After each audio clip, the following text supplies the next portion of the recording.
Joyeuse fin d'hiver à tous, hiver particulièrement chaud, le plus chaud du siècle, puisqu'avec mon épouse à Saint-Privat, on a déjà économisé 5 stères de bois, dont je vous rappelle qu'il s'agit d'une énergie renouvelable, contrairement au charbon, qui est un fossile de bois, si vous voulez, mais qui n'est pas renouvelable et qui pose certains problèmes climatiques bien connus actuellement depuis quelques années.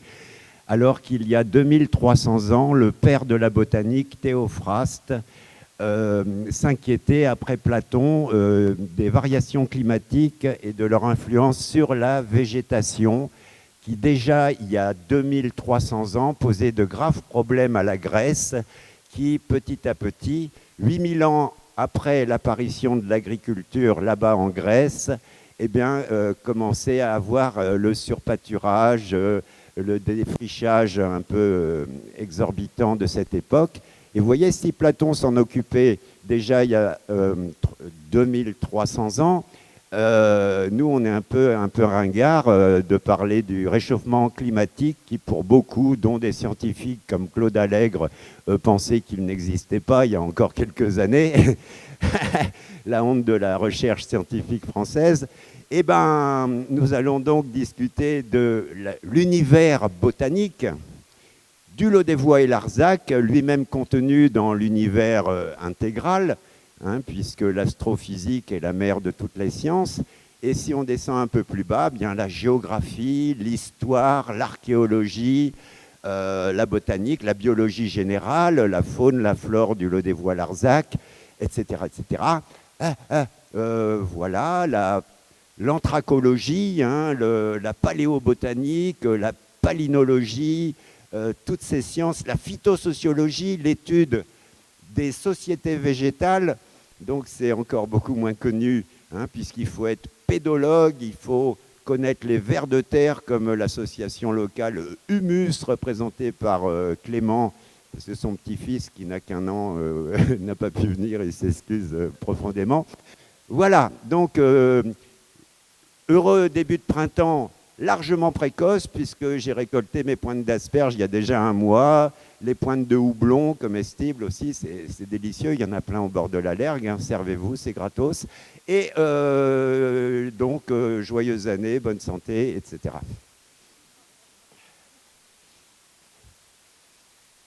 On se reverra à l'apéro. Alors, la botanique à l'Odève, Quesaco. Et Joseph Vallot, ben, qui suis-je?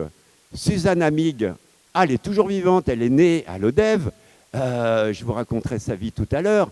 Elle n'a que 80 ans et c'est la personne helléniste, donc professeur de grec ancien à la faculté de Montpellier pendant 30 ans, professeur avant au collège de l'Odève dans sa jeunesse, paralysé depuis l'âge de 13 ans, agrégé de lettres classiques à 20 ans, excusez du peu, et personne, ou presque, à part mes vieux copains médecins lodévois, ne l'ont eu en 5e ou en 6e au collège de l'époque. Voilà, donc pour lui rendre hommage de son vivant, ce qui est rarement le cas pour les gens dont la tête dépasse dans l'entité politique qu'on appelle cœur d'héros, hein, un nouveau millefeuille, si vous voulez, qui n'a aucun rapport avec la géographie, puisque la géologie du Lodévois s'étend un peu partout, sur tous les causes méridionaux, au-delà, bien sûr, du Lodévois. Et c'est parti avec Joseph Vallot, hein, qui est beaucoup plus ancien, puisqu'il était vice-président de la Société botanique de France, Lodévois, à ses heures, bien qu'issu d'une famille relativement très riche, hein, plutôt de la région parisienne, mais les 16 années qu'il a passées à l'Odève sont une sorte de révolution botanique à une époque où on s'intéressait bien sûr depuis, notre espèce sapiens sapiens s'intéresse à la botanique depuis 300 000 ans, puisque c'est la botanique qui soigne, qui nourrit, qui habille, sauf pour ceux qui ont des pantalons en cuir comme moi aujourd'hui. Et donc, mais quand même, l'animal qui a fourni le cuir était herbivore. Hein. Je vous rappelle que là, on fait de l'ethnobotanique, de l'usage des plantes par l'humanité. Et donc, qu'on mange du pain, ben, on fait de l'ethnobotanique, qu'on ait un jean en coton, on fait de l'ethnobotanique, etc., etc. Donc, cette conférence un peu rapide, hein, parce que vous comprenez déjà que si on veut déjà être botaniste, il faut avoir 20 ans d'expérience de terrain et de connaître par cœur un peu les 2800 espèces qui peuplent notre beau département héroltais, un record en France hein, au plan de la biodiversité végétale.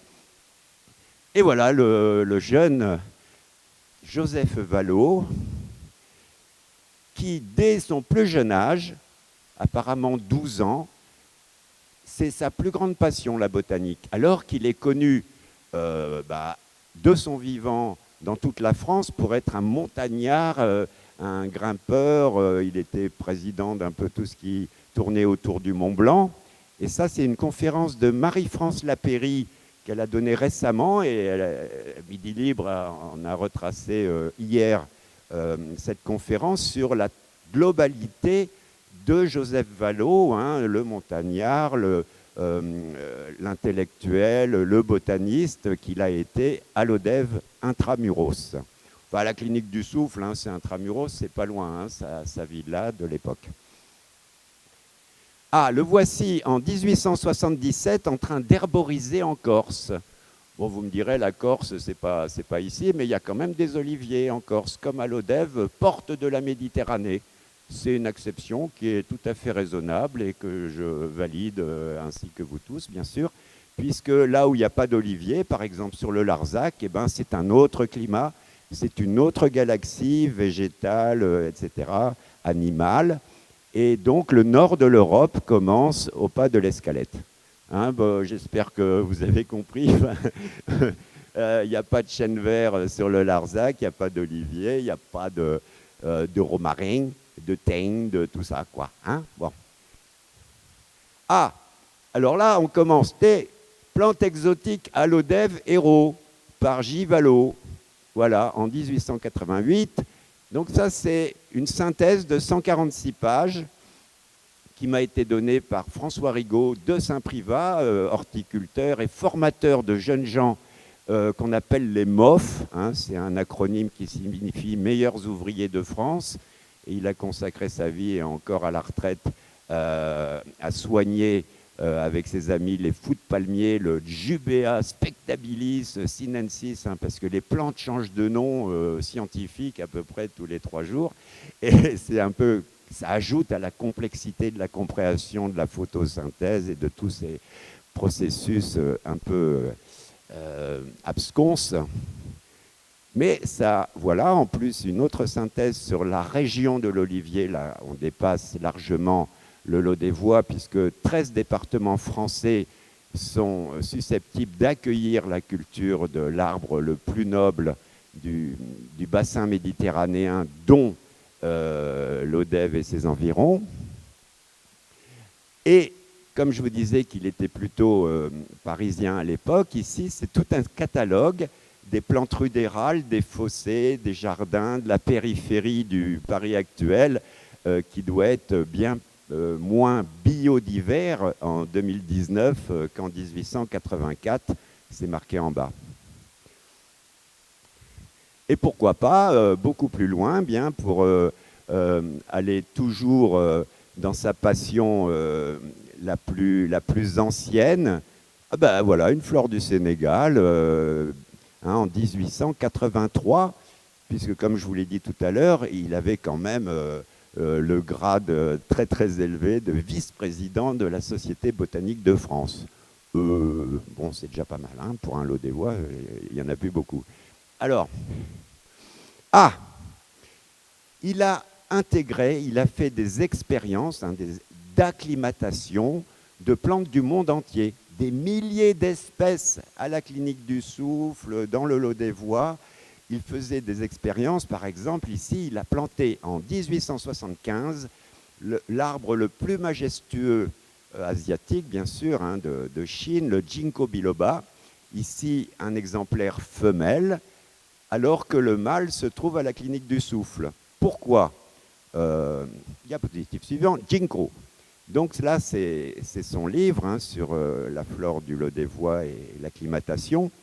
Alors, toutefois, les deux sexes sur le même arbre, eh bien oui, ce sont des arbres dioïques, c'est-à-dire qu'il y a des pieds mâles et des pieds femelles, comme le houx, le laurier et bien d'autres, les cycas, hein, alors que les monoïques sont hermaphrodites. Ils ont la quasi-totalité des plantes. Un chêne, par exemple, porte en lui-même, sur le même individu, les organes mâles et les organes femelles. Bon, ça c'est un peu le b.a.-ba, hein, on ne va pas s'étendre pendant 3 ans sur le cas, car les fruits tombés à terre, ce ne sont pas des fruits, mais des ovules fécondés, un peu à la manière des œufs de poule, puisque le ginkgo est un prespermaphyte, c'est-à-dire qu'il annonce l'apparition, beaucoup plus tard, des plantes à fleurs ou phanérogames. Ah oui, donc ces ovules fécondés donc, par le mâle, sur la femelle, c'est comme des petites prunes jaunes qui sentent les excréments humains. Vous voyez le genre, ça sent pas terrible. Et c'est pour ça qu'il a planté le mâle à la clinique du souffle et la femelle devant la mairie, pour pas qu'il y ait cette odeur pestilentielle que vous pouvez aller au plus vieux jardin botanique de France à Montpellier, où il y a eu les premiers ginkgos de France plantés, puisque c'est sous Henri IV que ce jardin médicinal, surtout, hein, c'était les Montpelliérains, les médecins, pendant 1000 ans à Montpellier, étaient avant tout des botanistes, des herboristes, des phytosociologues, enfin des guérisseurs par les plantes. Et c'est pendant le gouvernement de Vichy que le noble métier d'herboriste a été supprimé, à la grande satisfaction des futurs industriels du médicament qui aujourd'hui inondent la planète de leurs molécules plus ou moins valides par rapport aux plantes naturelles qui ont soigné nos ancêtres depuis 300 000 ans.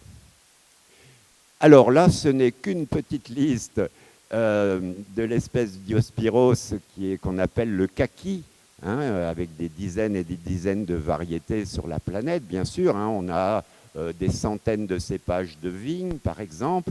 Donc là, on ne parle plus souvent d'espèces, mais au-delà de variétés, hein, de sous-espèces qui se déclinent à l'infini, comme notre ami Vanier qui était là hier, donc qui habite au Grésac et qui fabrique des paniers.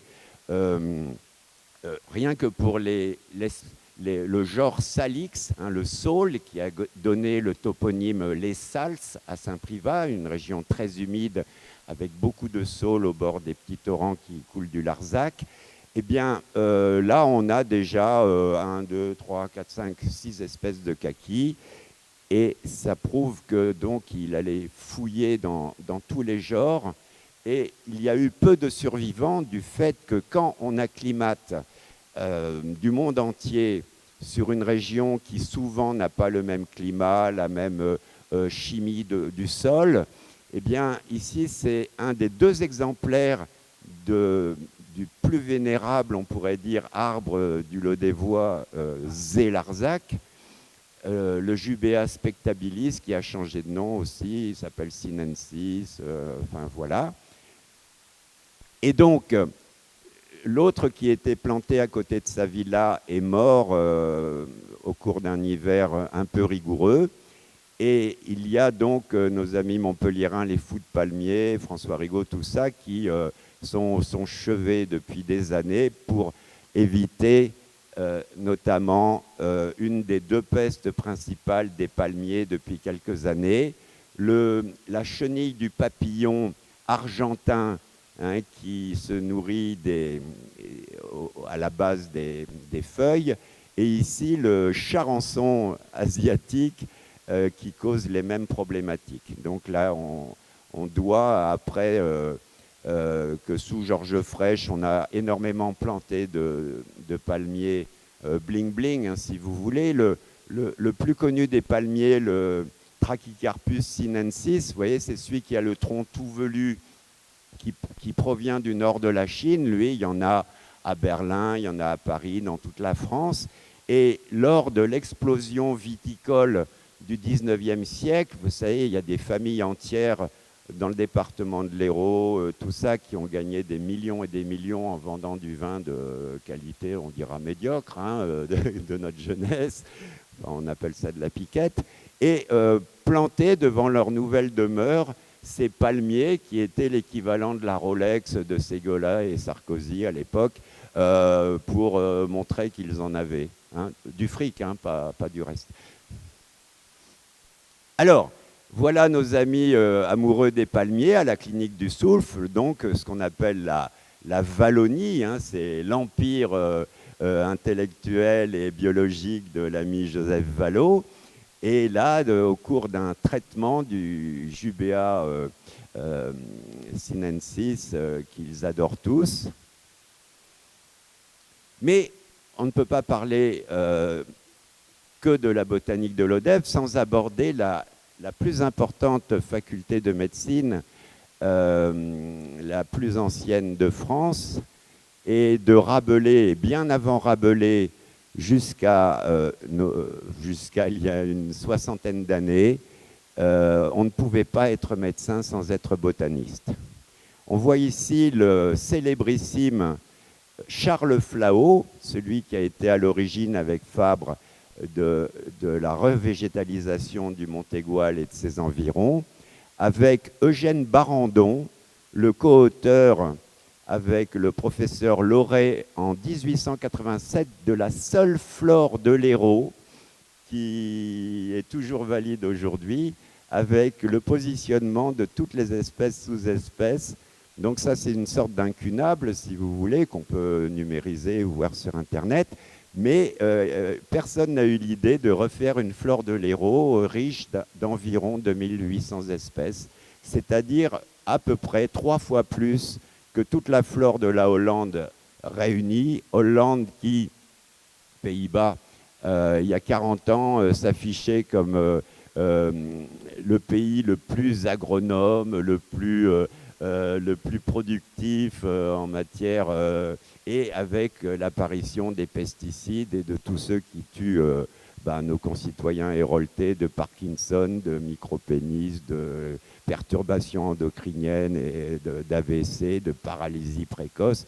Voilà, donc ça c'est une problématique qui, dès lors qu'elle met en danger la vie d'autrui, est le plus grave crime donc contre la botanique, contre les vers de terre, contre la stérilisation des sols, si vous voulez, qui nous occupe aujourd'hui, qui occupe toute la planète, pour qu'il y ait que le changement botanique, ça soit maintenant et pas dans 3 ans, dans 6 ans, alors que dans le Midi Libre d'hier, il y avait un très grand article en région qui prouvait que tous les députés de l'Hérault avaient voté contre la disparition du glyphosate. Je vous incite à secouer vos députés respectifs de Montpellier à l'arrière-canton. Vous voyez, on peut digresser, hein, puis c'est mon sport favori d'ailleurs. Alors, ici, on n'est pas loin, on est à Rodez. Et la plus belle flore de France illustrée, bien avant Gaston Bonnier, hein, qui lui a fait une magnifique flore en couleur de toute la flore de France en 1830. Là, c'est l'abbé Coste l'Aveyronais, le Gabatch, on dit ici, hein, qui, bien sûr, autrefois, hein, on parlait de Joseph Vallot, qui était une sorte de grand bourgeois, de famille grande bourgeoise, mais tous les intellectuels, les écrivains, les nobles, les enfants de nobles, les explorateurs du monde entier n'étaient que des couches dominantes, hein, du clergé, de l'aristocratie, et parce que le peuple ne savait pas lire, pas écrire, 90% de ce qu'on appelait pas encore les Français à l'époque, puisque en 1900, 50 départements français parlaient l'occitan, donc ça faisait déjà la moitié de la France continentale. Et alors ça, on oublie tout ça. Et on reparlera de l'occitan parce que c'est un patrimoine immatériel, mais qui nous donne une infinité de noms vernaculaires, et cette science s'appelle la toponymie, l'étude des noms de lieux.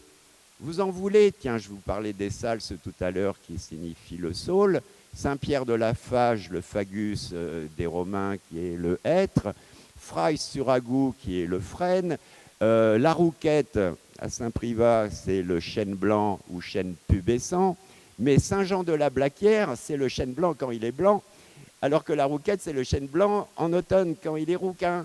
Vous voyez, c'est pas beau la botanique. Et vous en voulez des toponymes sur le Larzac partout qui reflètent le caractère botanique de cette région occitane. Alors là, ça pose le gros problème de l'introduction, de l'acclimatation. Et on n'en voudra pas à Charles Flahault d'avoir mis des chênes américains, des cyprès bleus d'Arizona, voilà, ou à Joseph Vallot à l'époque, il y avait d'autres préoccupations que nos préoccupations actuelles de circulation des parasites, des maladies, de la grippe aviaire, des canards, de toute cette mondialisation de tous les produits qui amènent 14 milliards d'euros de dépenses pour l'Europe par an pour lutter aujourd'hui, 14 milliards d'euros, pour lutter que sur les organismes nuisibles, dont ceux que je vais vous présenter dans le Lot des Voies tout à l'heure, qui ont fait un mal immense au paysage pittoresque, au classement des sites comme le Larzac, etc. etc. Les classements UNESCO, les 3 grands sites de France du pays cœur d'Hérault, c'est incroyable, les gorges de l'Hérault, le Salagou-Mourez, le Larzac le cirque de Navacelles, 2 grands sites mondiaux de l'UNESCO, Saint-Guilhem-le-Désert et le Larzac méridional, au titre du pastoralisme. Or, vous allez me dire, mais c'est des brebis, oui, mais elles mangent de l'herbe. Et il y a 7-8 000 ans, les premiers éleveurs, les premiers agriculteurs du Larzac ont défriché une forêt européenne pour la transformer en un des hotspots de la biodiversité végétale qui s'appelle notre Larzac méridional, du Lot des Voies, de l'Aveyron, etc., jusqu'à Alès, là où les lieux sont cossonards et calcaires. Bon, vous voyez, on part dans tous les sens là. Alors, je voici la pulsatile de Coste. Vous connaissez bien sûr le chanoine Coste de Rodez depuis quelques minutes. Et donc, il y a une infinité de plantes dont, par exemple, ces Pulsatilla costeana. C'est une sous-espèce de la même pulsatile qu'on va retrouver dans les Alpes, dans les Pyrénées, etc., etc. Et on a comme ça une infinité sur le Larzac de plantes extraordinaires sur lesquelles nous allons revenir dans quelques instants. Hervé Aran, des Quesaco Hervé Aran. C'est peut-être un des tout derniers honnêtes hommes au sens 19e du siècle, c'est-à-dire érudit en toute matière, pas que en botanique, bien que professeur de médecine à l'université de Montpellier, né à Pollan, on doit dire Poyan quand on est d'ici, c'est pas grave, c'est pas une faute grave, et qui a consacré sa vie à non seulement à instruire des milliers de jeunes médecins, dont certains qui sont en train de mourir parce qu'ils commencent à être vieux, puisqu'il est né en 1901 et mort en 1986. Et il était aussi l'auteur du tout premier guide naturaliste d'une biorégion française, à savoir le Midi de la France, la zone de l'Olivier, en 2 tomes, le littoral et la garrigue et l'arrière-pays. Et bien qu'étant, vous voyez, médaillé de frais de toutes les académies des sciences botaniques et tout de France et de Navarre, il avait aussi la vertu de vulgariser son savoir auprès des plus modestes et notamment de tous les petits villages du centre Hérault actuel de Pézenas au Larzac, où il emmenait les enfants, les vieillards, les gens normaux comme vous et moi, tout ça, apprendre ce qu'il avait appris et appris à des milliers de personnes, futurs médecins, futurs scientifiques, bien, la vulgarisation de la botanique, qui est un des plus beaux sports. Alors, petit clin d'œil que depuis 2012, je cite à toutes mes conférences, toutes mes sorties, toutes mes expositions, c'est que Montpellier a été une des capitales mondiales de la médecine, donc de la botanique pendant plus de 1000 ans, et elle s'est retrouvée championne de France de football en 2012. Vous voyez le grand écart intellectuel, enfin la dégénérescence des esprits de l'éducation populaire, alors qu'en sixième, en 1930, tous les gamins, et même en CM2, avaient la flore de France, de Gaston Bonnier dans leur cartable, alors qu'aujourd'hui, ils ont du PowerPoint, des graphiques à la noix sur l'Amazonie extérieure ou des trucs comme ça, et que plus personne ne connaît les plantes, donc plus personne ne connaît la médecine, et on se laisse abreuver de molécules plus ou moins bonnes ou mortelles selon les cas. Ah, alors, des méchants intellectuels, et à l'ODEV, et à Clermont-Lérault, et un peu partout, et à Gignac, hein, des professeurs de médecine, des géologues, encore aujourd'hui, hein, ils ne sont pas tous morts, hein, on va vous les présenter tout à l'heure. Ici, c'est Gaston Combarnous, un original à Clermont-Lérault que tout le monde prenait pour un vieux réactionnaire, marrant, tout ça. Ah bon? Oui, il a écrit quand même 30 livres sur la région. Il était à la fois archéologue, toponymiste, historien. Il parlait, pareil, le latin, le grec, l'allemand, l'anglais, tout ça. Il est mort à 96 ans. Il a découvert des dizaines de dolmens, comme nos amis du Gall à l'ODEV, depuis Bessières jusqu'à Gérard Marot aujourd'hui. Ils ont prospecté la géologie, la paléontologie, la botanique, enfin tout ce qui pousse. Et en plus, il avait reçu le Grand Prix national de géographie des mains du commandant Charcot dans les années 30. Et aujourd'hui, il n'y en a plus beaucoup qui peuvent se prévaloir d'un tel, d'un tel prestige. Et comme il s'intéressait aussi à l'éducation populaire, il était président de l'Office de tourisme de Clermont-Lérault en 1950. Et qu'est-ce qu'il nous dit? Eh bien, il nous dit plantons méditerranéens. Ne plantons pas australiens, ne plantons pas chinois, ne plantons pas américains, parce que, comme le professeur Aran, dans son guide naturaliste en 1960, il nous dit « Mais nous avons tellement de bijoux, de trésors végétaux dans notre Languedoc méditerranéen, pourquoi allons-nous frimer, hein, parce que ce sont les anglo-saxons qui ont inventé la French Riviera, qu'on appelle aussi la Côte d'Azur, en introduisant des plantes du monde entier et en détruisant le patrimoine nominal de communes comme Bormes-les-Mimosas. Les mimosas sont des plantes très toxiques et très allergogènes australiennes, ou hier les palmiers, alors qu'ici, bien sûr, on savait déjà à l'origine que la plupart étaient gélifs, donc fragiles, donc en plus ça coûte très cher, qu'il était débile. Hein, et ça, après-guerre aussi, on a continué avec la distinction extraordinaire des villages fleuris de France. Oh, il est beau ton géranium et tout, t'as vu le bougainvillier, le machin, le truc exotique, tout ça, dont nos insectes ne supportent pas la plupart du temps les pollens ou les nectars. Et voilà.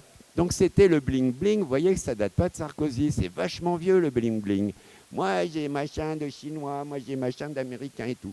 Et c'est pour ça que le classement mondial de l'UNESCO en 2011, au titre du pastoralisme du Larzac, a fait suite à 20 ans du Parc national des Cévennes, des scientifiques locaux et tout, qui voulaient protéger ces pins noirs d'Autriche là, qui ont complètement ruiné le Larzac méridional. On trouve des bergeries pittoresques, des anciens oliviers qui sont complètement crevés, des amandiers, des terrasses de culture typiques justement de cette époque bénie il y a encore une centaine d'années, hein, qu'on a transformé, entre autres par la végétation, l'introduction de plantes exotiques, dont beaucoup sont toxiques. Hein, je parlais du cyprès bleu de l'Arizona tout à l'heure, le pin noir d'Autriche avec toutes les problématiques et que je vous présenterai tout à l'heure. Vous voyez, c'est long en 1h30, hein, je ne vais pas avoir le temps de vous faire 20 ans de botanique et tout ça. Alors, tiens, le Larzac, c'est 100% de lumière. Or, la photosynthèse, c'est-à-dire l'action qu'ont les plantes de avec les panneaux solaires que sont toutes les feuilles du monde vertes, hein, qui leur donnent l'énergie, qui transforment la lumière solaire en énergie pour leur croissance, pour leur floraison, pour la maturation de leurs graines. Eh bien, plus il y a de lumière, plus les plantes sont contentes, plus elles sont diverses, alors qu'à l'ombre de n'importe quelle forêt, même méditerranéenne, rien ne pousse. Hein, sous les arbres volait une estelle, vous connaissez le vieux dicton. Alors, on a ici la flore, une des flores les plus exubérantes de France, d'Europe, qui est consécutive également, puisque le centre de l'Hérault est en Europe la micro-région la plus riche en roches, en affleurements de roches, donc de sol, de nature chimique, hein, de couleurs et de nature chimique différentes.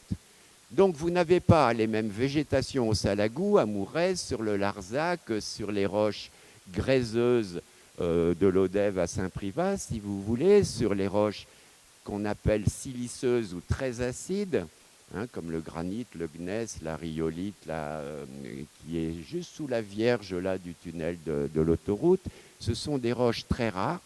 Et cette biodiversité, contrairement aux Landes, aux bassins parisiens, qui sont d'une homogénéité chimique désespérante, hein, c'est pour ça que moi, originaire de Picardie, vous allez voir qu'il y a deux espèces de plantes, la betterave et le colza là-bas, alors que nous, on a des milliers d'espèces à expertiser. One again. Oui, alors je vous parlais de qu'est-ce qui est endémique. Endémique, ça veut dire qu'on ne trouve sur la planète que là, sur 1 mètre carré, sur 10 hectares, sur 50 km. Hein, pour l'Écosse, eh ben, il y a beaucoup de plantes endémiques, d'Écosse méridionaux, hein, qui dépassent de largement le seul département de l'Hérault, dans le Gard, dans l'Ardèche, tout ça. Et là, on voit l'Ophrys démonin, une petite orchidée absolument qui a certainement évolué, parce que les orchidées sont des plantes qui évoluent relativement vite. Et c'est une sorte d'hybride entre l'Ophrys jaune et l'Ophrys insecte, que lui, on peut trouver jusqu'en Finlande, alors que l'Ophrys démonin n'est que originaire d'Écosse méridionaux. Alors bien sûr, l'ombre actuelle, l'embroussaillement consécutif à la révolution industrielle il y a à peu près 150 ans, fait que nos paysans, nos éleveurs sont devenus ouvriers et que le territoire a été laissé à l'abandon après 8000 ans de travail extraordinaire, hein, qui a construit les terrasses de culture, qui a entretenu, qui a irrigué d'une façon très économe, parce que sur le Larzac, il n'y a pas beaucoup de rivières, à part le Rance, hein, j'en connais pas des caisses. Et donc, la ressource en eau, qui est fondamentale pour l'humanité, mais aussi pour tout être vivant qui se respecte, des bactéries aux mammouths à poil ras, eh bien, fait que nous avons ici une conjonction d'un travail humain pendant 8000 ans qui produit de nouvelles espèces de faune et de flore, alors qu'effectivement, notre chabot de l'Hérault, qui ne vit sur la planète que dans la Vis, la Haute-Lergue, la Haute-Braise, la Haute-Aubègue, dans notre lot des voies, eh bien, était là, bien sûr, avant la glaciation qui s'est terminée il y a environ 10-12 000 ans, hein, puisque le réchauffement climatique naturel, lui, est originaire de la fin de la dernière glaciation. Donc ce n'est pas que lui qui nous réchauffe aujourd'hui, c'est tout ce que nous avons fait et qu'on ne s'est pas encore trop excusé, qui crée un super réchauffement depuis une 50aine d'années environ. Enfin, un peu plus quand même. Et bien alors, voilà. Alors ça, c'est l'Ophrys insecte qui est aussi présent au Kellar, hein, sur notre causse l'eau des voies. Et dans la pléthore d'espèces, de sous-espèces caussenardes, françaises, enfin de toutes ces plantes extraordinaires, hein, qu'on trouve celle-ci, l'armérie de Girard ou à feuilles de jonc, également à Mourez, qui est une conjonction botanique extraordinaire. Le cirque de Mourez, c'était à la fois toutes les plantes du cortège méditerranéen associées aux cossenards du causse du Larzac. Et comme ça, on a des séries de dizaines et dizaines de plantes qui sont communes à Mourez et au Larzac. Sur une chimie de sol neutre, puisque les dolomies, les chaos dolomitiques du Kellar ou de Mourez, offrent un sol qui n'est ni calcaire, ni siliceux, ni acide. Et voilà. Oh, des coquelicots, c'est à la mode. Hein. Il y a eu, on attend 2 millions de signatures. Et ici, on est dans les environs de la Couvertoirade. Et qu'est-ce qu'on voit? Eh ben, on va se rapprocher. Parce que le Larzac, aujourd'hui, est une des zones les moins polluées du département de l'Hérault au plan phytosanitaire. Et il faut vite enlever ce mot sanitaire parce que c'est phyto, oui, ça tue les plantes, mais ça ne s'appelle pas sanitaire, ça veut dire phytogénocide. Hein, voilà, la chimie moderne. Bon, inventé sous le gouvernement de Pétain. Et ce n'est pas la Ve République, c'est, tiens, les industriels. Parce que la première guerre industrielle du monde, c'est la guerre de 14. Les marchands de canons, de machins, d'armes et tout ça. Bon, la deuxième guerre industrielle du monde, c'est la Deuxième Guerre mondiale. Maintenant, elles sont toutes industrielles, les guerres, hein, en Syrie, machin, les drones, les bombes atomiques, tout ça. Bon, alors que si on va si on remonte la plus belle biodiversité du département, les cultures les plus propres, les plus protégées, les plus respectées, eh ben c'est sur le Larzac et sur les Avants-Monts, et même sur les Scandorgues, qui n'est pas Cosnard, qui est volcanique. C'est là qu'il n'y a pas de pollution, il n'y a pas, enfin si, la pollution atmosphérique mondiale, mais c'est là qu'on va retrouver les espèces de faune, de flore les plus identitaires, les plus patrimoniales, les plus respectables de toute notre biodiversité héroltaise. Alors voilà, la classe. Alors le seul reproche que je ferai à mes amis qui lancent la pétition Les Coquelicots, c'est certes très poétique parce que ça rappelle une belle chanson de Mouloudji, c'est que le coquelicot n'est pas une plante indicatrice de quoi que ce soit, puisqu'il y a dans les endroits parmi les plus pollués des coquelicots. Hein, je travaille actuellement avec l'Agence française pour la biodiversité à Cazoul-d'Hérault, en plein cœur d'Hérault vers Pézenas, dans la plaine héroltaise, qui est une des plus polluées de France. Hein, alors que les meilleurs vins se font sur les coteaux, là où il n'y a pas d'irrigation, de pollution, hein, puisque tous nos jeunes viticulteurs, moi je vois Olivier Julien qui a anticipé le réchauffement climatique, alors qu'il produisait à Jonquière, à 100 mètres d'altitude, un des meilleurs vins de la région. Oh, je ne fais pas de la pub, hein, moi j'aime bien le vin aussi. Hein. Il est monté à Saint-Privat à 400 mètres pour que ces nouvelles vignes ne subissent pas l'excès de sécheresse comme on a vécu encore l'année dernière, hein, qui pose des gros problèmes agronomiques. Et là, on voit, qu'est-ce qu'on voit, on voit des bleuets. Alors le bleuet, lui, est un indicateur biologique puisqu'il ne pousse que dans les prairies, dans les cultures les plus respectueuses de l'environnement. Et ils ne sont pas tout seuls. On s'approche un peu, et là, on va voir, bon, on ne les voit pas, les miroirs de Vénus, hein, les messicoles rares, la nielle des blés, tout ça, bah, chez ma grand-mère en Picardie, il y en avait encore quand j'étais petit. Et voilà, c'est ça qu'il faut retrouver sur l'entièreté du territoire héroltais. Parce que tant qu'il n'y aura pas de bleuets à Pézenas, à Clermont-Lérault, au Pouget, tout ça, eh ben, ça voudra dire que le sol est mort, que les rivières sont mortes, que les nappes phréatiques sont mortes, et pour certaines nappes phréatiques, ça va durer pendant des décennies et des décennies avant de les dépolluer. Et c'est ça que nous, les vieux, excusez-moi, hein, je suis retraité, on lègue aux générations futures.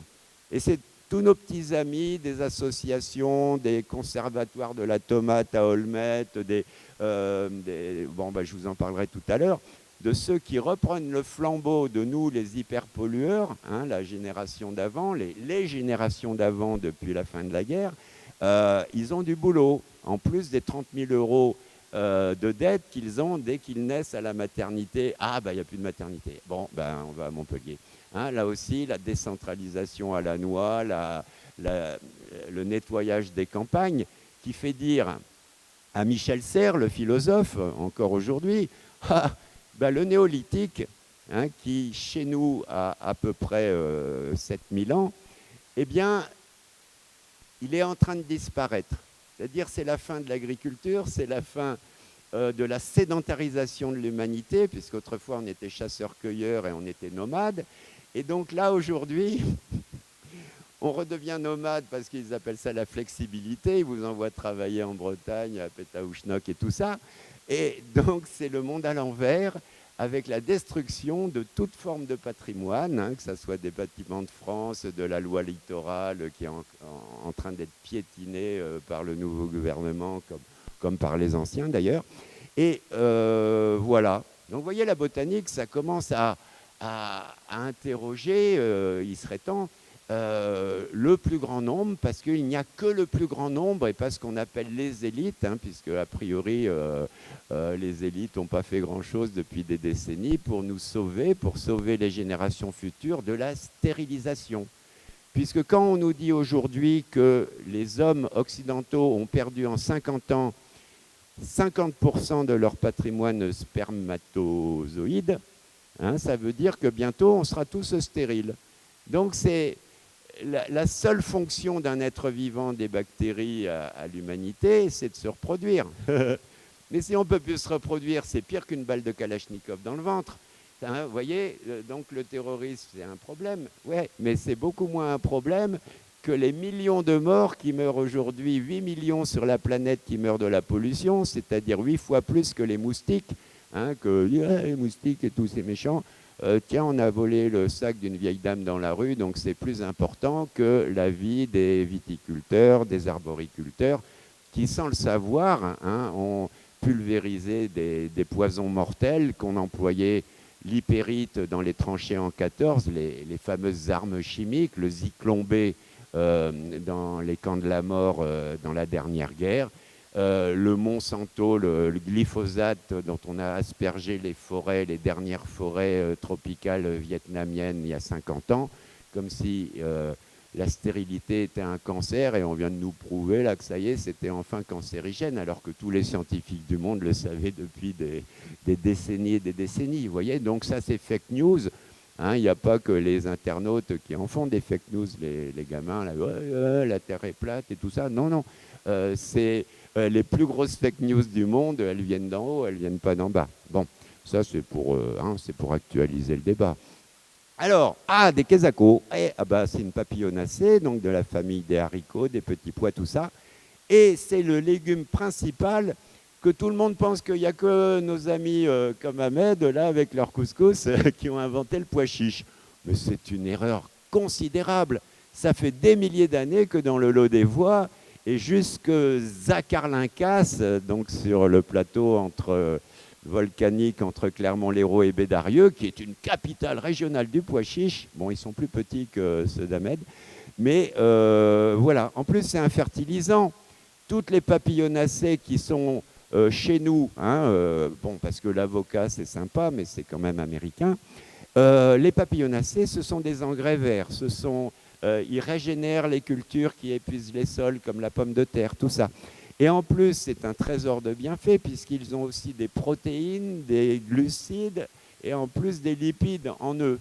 Donc les lentilles, les pois chiches, les haricots, les fèves, tout ça, ce sont les meilleurs légumes, hein, si vous voulez, qu'on puisse absorber, bien meilleurs que la farine de blé stérilisée, blanchie, tout ça, le riz blanc, tout ce qui a perdu toutes ses vitamines, ses oligo-éléments, ses sels minéraux, hein, qu'on nous fait manger, le pain de mie, tout ça, et il y a du plâtre aussi dedans, hein, on ne vous l'a pas dit, bon, c'est normal. Alors là, c'est une culture tombée en désuétude, puisqu'aujourd'hui, nous importons 75% de nos marrons, de nos châtaignes. C'est la meilleure. Parce que autrefois, dans les Cévennes et aussi dans la région du Lot des Voies, à basse altitude, puisque le châtaignier, la zone climatique du châtaignier, c'est plutôt autour de 800 mètres, hein, dans les Cévennes. Et à Cabrières, à 200 mètres d'altitude, on faisait au 19e siècle des marrons précoces. Et tout ce qui est primeur coûte beaucoup plus cher. Hein, les fraises primeurs, les asperges primeurs, c'est 16 € le kilo. Les asperges, ils vont être tarés, quoi. C'est plus cher que 4 fois plus cher que le cochon. Bon, on ne parlera pas du cochon, ça c'est la conférence sur la chasse au sanglier dans le Languedoc et dans le monde. Hein, je fais un tabac depuis 25 ans avec celle-là parce que tout le monde aime les sangliers. Bon, alors là, on est vers Soumont, hein, où les derniers châtaigniers qui ont été abandonnés, donc en proie aux maladies, le chancre, l'encre et puis plein d'autres, hein, parce qu'il y a des maladies végétales comme des maladies animales. Hein, nous, on chope la cagagne ou des trucs comme ça. Bah, eux, ils chopent les cagagnes végétales. Et comme en Corse ou dans les Cévennes, il y a une réactivation de l'économie du marron, de la châtaigne, ben nous, on est là, on essaye. Hein. Moi, j'ai des amis à Saint-Privat, un peu partout. Ils disent « Ah, ben, on greffe, on machine, mais ça reprend le truc. » C'est un énorme effort de réhabiliter la culture patrimoniale du châtaignier, au lieu de se mettre les mains dans les poches. Sur le massif dit de la Ramasse, entre Nébian et Clermont-Lérault, en 1900, il y a 100 truffières. 100. Aujourd'hui, il y en a une. Et à la fête, au mois de novembre, de la truffe à Clermont-Lérault, à l'église des Pénitents, enfin un ancien couvent dominicain, eh ben, la truffe, cette année, j'y étais, c'est 900 € le kilo. Voilà. Je suis qu'un pauvre paysan et tout. Non, t'es qu'un pauvre feignant. Parce que dans l'Ardèche, dans le Vaucluse, etc., et dans la Drôme, il y a une truffière tous les 10 mètres carrés. Et nous, Héroltais, alors il y en a une à Montpérou, il y en a une ici ou là, 900 € le kilo, et on me dit que les supermarchés, ils cassent le marché et tout, au boulot. Parce que, bon, bien sûr, c'est dur la truffe, mais il ne faut pas la traiter. Parce que vous mettez un coup de pchit-pchit, il n'y a plus de truffe. Elle est là pour nous prouver que l'écologie naturelle est la seule chose, hein, le seul respect que nous devons avoir envers l'environnement pour que nos enfants ils puissent être naturels, c'est-à-dire pas dégénérés comme nous avons appris à le devenir au cours des dernières décennies. Oh là là, boum, boum, boum. Ça passe bien le son? Bon. Alors, voici sur la commune de Fauzières un cerisier géant. Donc là, on fait de l'ethnobotanique, parce que qu'est-ce que l'agriculture? Le jardinage, sinon de l'ethnobotanique, hein, de la relation intime entre l'humanité et les plantes. Bon. Donc, vous voyez que celui-là, c'est un... Alors, bien sûr, quand on est sur terrain calcaire, on va le greffer sur le Prunus mahaleb, un mot arabe, hein, parce qu'on a beaucoup de mots arabes en français, on l'oublie ça, ou bois de Sainte-Lucie. Hein, c'est une sorte de merisier sauvage, et sur terrain calcaire, autour de Montpellier, on greffe, ou dans la région, on greffe les cerisiers qui sont bien plus à l'aise sur des terrains siliceux, acides. Pour ça qu'autrefois, les plus grandes cerisiers d'Europe se trouvaient dans la région d'Aulargues, au pied du Caroux, hein, qui est une région particulièrement siliceuse. Mais on a des très beaux cerisiers à Fauzières qui est aussi graiseuse, hein, ou schisteuse, donc siliceuse. Alors voici un de nos deux oliviers considérés comme millénaires du département de l'Hérault, ici à Saint-Bauzille-de-la-Sylve. Alors lui, c'est un calos, hein. Je ne vous ai pas mis mon épouse comme d'habitude au pied du tronc, mais vous la reverrez bientôt, c'est-à-dire maintenant, ici entre Saint-Jean-de-Fosse et Montpérou. Ah ben non, il n'y a pas mon épouse. Non, parce que quand même, elle arrive à la moitié du tronc, hein, vous voyez, donc elle est pas grande, mais quand même, il ne faut pas pousser. Or, vous la verrez sur le érable de Montpellier tout à l'heure du plateau de l'Auvergne. Alors voici celui qui, justement, ils ont tous gelé en 56, en février 56, que les parties aériennes. Ils sont repartis depuis. Mais le gros problème de la vallée du Salagou, de Saint-Jean-de-la-Blaquière, de toutes les régions oléicoles du secteur Lodévois, font que, après-guerre, 56 c'est après-guerre, la mécanisation, le remembrement a fait que tous les oliviers qui avaient gelé ont fait croire, hein, parce que quand on achetait des tracteurs, les premiers tracteurs qu'on s'endettait au crédit agricole par milliers d'agriculteurs, hein, à qui on interdisait de charruer avec le mulet et tout ça, eh ben, ils se sont endettés, ils ont dit, tiens, la mauvaise graisse, hein, l'huile d'olive, à l'époque, ça n'avait pas trop la cote, eh ben, on les arrache et on a empêché les oliviers, par exemple, de pousser dans les vignes, ce qu'on appelle l'agroforesterie aujourd'hui. Eh ben, c'est qu'on pouvait, sur un même hectare, cultiver plusieurs espèces de plantes alimentaires, alors qu'aujourd'hui, c'est la monoculture sur des kilomètres et des kilomètres qui accélère le vent, qui accélère toutes les problématiques, qui empêche les buissons d'accueillir des oiseaux, des micro-mammifères, des insectes. Et ça, c'est aussi une ruine géographique, écologique et tout ça, qu'on a dans toute la France remplacé le jardin du bon Dieu, comme on l'appelait la France, hein, sous Louis XIV. C'est en Europe le jardin du bon Dieu, c'est-à-dire c'est la plus belle mosaïque végétale, animale, d'élevage, de pastoralisme, tout ça. Alors qu'aujourd'hui, la France est une sorte de friche du diable. Hein, c'est une image qui peut tout à fait correspondre à ce qui s'est passé depuis la révolution industrielle, depuis la mécanisation à outrance de l'agriculture, parce qu'aujourd'hui, on va faire des épandages avec des drones, avec le satellite, alors le coefficient d'hydrométrique de ma culture et tout. On veut encore ruiner les paysans qui se sont ruinés avec les tracteurs, avec tous les batteries, les treilleuses automatiques, les machins, créant du chômage, de l'emploi, de la désespérance, puisqu'il y a beaucoup de paysans qui se suicident, voilà, etc., etc. Et tout ça n'est pas très naturel. Alors qu'il n'y a pas que les arbres individus qui sont respectables, il y a aussi le paysage pittoresque, hein, le paysage identitaire, pittoresque, historique, humain, qui est beaucoup plus vaste, puisque le paysage, c'est 100% du territoire. Or, ces grandes perspectives paysagères, pittoresques, sont la seule raison pour laquelle la vallée du Salagou a été protégée par le ministère de l'Environnement en 2003, au titre du paysage, et non pas de la chapelle machin ou de l'arbre millénaire ou de trucs, vous voyez. Et ici, ce n'est même pas un agriculteur, c'est un entrepreneur de Gignac qui a transformé une broussaille, hein, un matorral, des buissons non productifs il y a encore quelques années, en une des plus belles perspectives paysagères européennes, ce qui devait être, dans les années 80-90, le terrain d'exploitation de la Cogema, et qu'il a fallu une expertise botanique, c'était ma première expertise, pour empêcher la Cogema de pourrir un endroit qui est peut-être sur la planète la plus grosse concentration de cabanes de paysans en pierre sèche, type Bory, Capitel, Chambrette, Cazel, enfin tout comme on peut les appeler, hein, cabanes à pierre sèche, que grâce à Claude Froidevaux dans les environs de Bédarieux-Faugère, ancienne institutrice, qui manie encore aujourd'hui 1 tonne de pierre par jour pour réhabiliter, hein, bon, Capitel, c'est pas de chez nous, c'est pas le bon terme, mais c'est Jean-Paul Nicole, Laudevoie,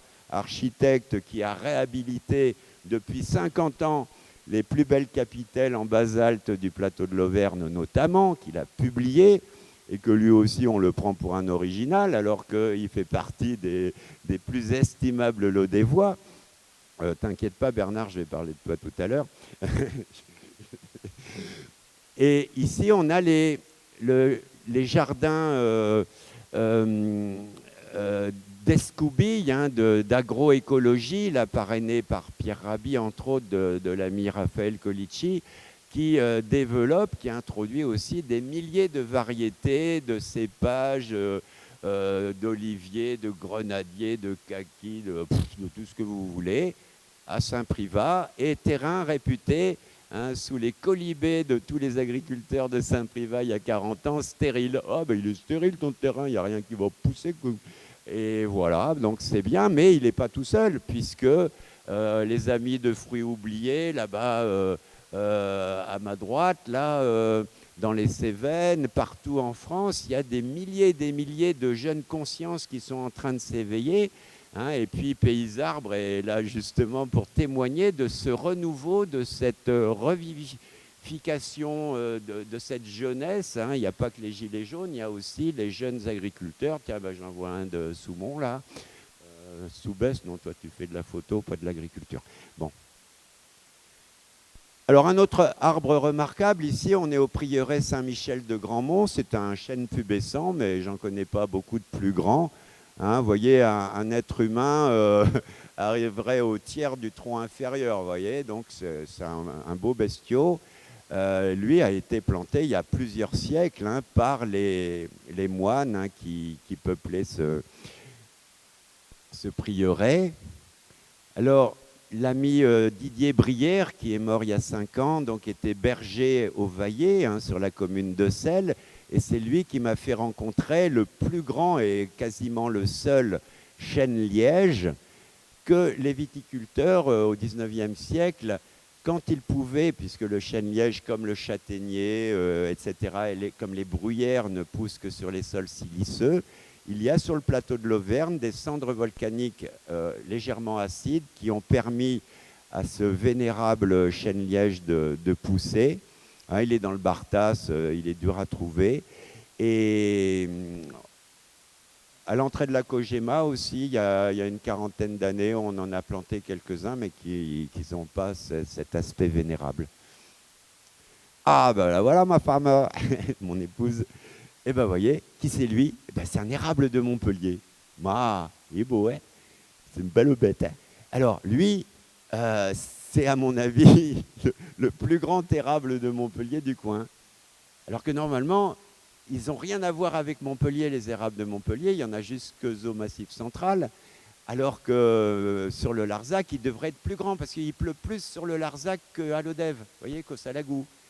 Il y a à peu près 30 cm de précipitations en plus par an. Alors voilà, ça c'est un monument historique. Hein, tous nos arbres vénérables sont des monuments historiques. Au même titre qu'une chapelle, qu'un pont, qu'un porche, qu'une maison bourgeoise, lodévoise, tout ça. Non, non, c'est l'histoire, la culture, tout ça, ça regroupe tout. Et tout est dans le paysage. Si on ne connaît pas le paysage constitué lui-même de 80 sciences différentes, s'il n'y a pas une articulation, une polyvalence, on parle de, comment dire, de polyculture, c'est-à-dire humaine, hein, c'est-à-dire si on ne fait pas à la fois un peu de géologie, un peu de botanique, un peu de zoologie, un peu d'histoire, un peu d'archéologie, un peu de paléontologie, on ne peut pas embrasser les ensembles, c'est-à-dire qu'on n'est que spécialiste, souvent avec un jargon incompréhensible par les autres, et c'est pour ça que la vulgarisation des sciences ne peut être que de toutes les sciences, de la maternelle au 3e âge. Comme disaient Einstein et Aristote, on apprend toute sa vie, et si on n'est pas curieux, on n'est pas scientifique, et si on n'est pas etc., etc. C'est fatigant votre truc là. Alors lui, il n'est pas vénérable, mais il a un touch. Alors il y en a des beaucoup plus gros, des genévriers cades, puisque l'huile de cade qui servait justement à soigner notamment les maladies de la peau, des brebis, de nous, de tout ça, eh ben, il y a eu la réouverture à Claret, hein, près du Pic Saint-Loup, d'une nouvelle distillerie d'huile de cade qui a des tas de propriétés, notamment au Maroc, de rendre étanches les poteries, puisque c'est une sorte de goudron noir, hein, absolument impressionnant, qui est tombé également en désuétude dans notre région.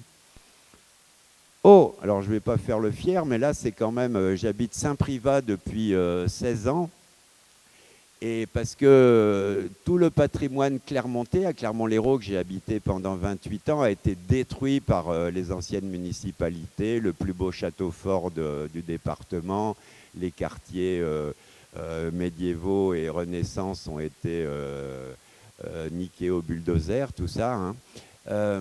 Donc ça, c'est mes 13 jardins de biotopes qui respectent la chimie des sols, c'est-à-dire chacun de ces 13 sols correspond à une sorte de 1 mètre cube sur 40 cm de hauteur. Et après, une fois que j'ai construit un sol du Mont Lozère, c'est du granit, du Salagou, c'est un sol neutre. Là, le lac du Salagou, en bas à droite, hein, vous voyez, c'est 1,5 mètre cube d'eau avec 70 espèces de plantes aquatiques et semi-aquatiques. Et donc, sur 45 mètres carrés, j'ai réussi en 16 ans à intégrer 600 espèces donc j'ai 13 végétations différentes sur 13 sols différents.